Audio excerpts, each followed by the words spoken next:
សុភាសិតទី11កុំជិះចង់លើកខ្លួនឯងក្បាលទូលកញ្ច្រែងកុំក្អេងក្អាងកុំដេកទទូចាំសំណាងកុំអាងព្រះប្រោសត្រូវតែប្រឹងអត្ថន័យនៃសុភាសិតនេះ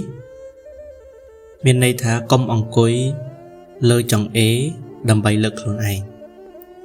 ពាក្យថាអង្គុយលើចង្អេរគឺជាន័យធៀបសំដៅទៅលើការអួតអាងឬបង្ហាញខ្លួនឯងថាល្អជាងអ្នកដទៃកុំក្អេងក្អាងពេលទូលទំនិញលើក្បាលពាក្យនេះជាការប្រុងប្រយ័ត្នឬបង្ហាញអាកប្បកិរិយាមិនសមរម្យពេលកំពុងកាន់របស់សំខាន់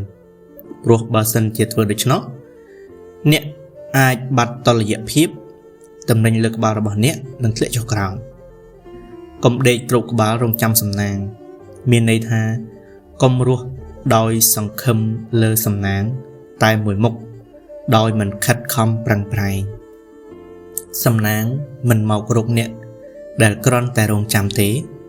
វាមករកតែអ្នកដែលខិតខំធ្វើការជានិច្ចកុំអាងព្រះប្រោសត្រូវតែប្រឹងឃ្លានេះបង្ហាញថាកុំសង្ឃឹមតែឲ្យព្រះជួយ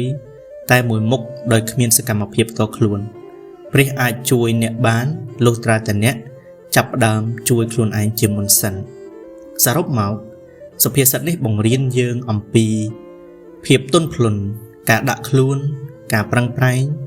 និងការមិនអួតអាងវាជាអ្នកណែនាំឲ្យយើងរស់ដោយប្រុងប្រយ័ត្នមិនអួតអាងនិងការខិតខំធ្វើការដោយខ្លួនឯងដោយមិនសង្ឃឹមលើសំណាង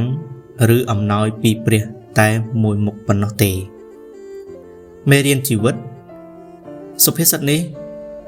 បានណែនាំយ៉ាងច្បាស់សម្រាប់ជីវិតមនុស្សគ្រប់វ័យ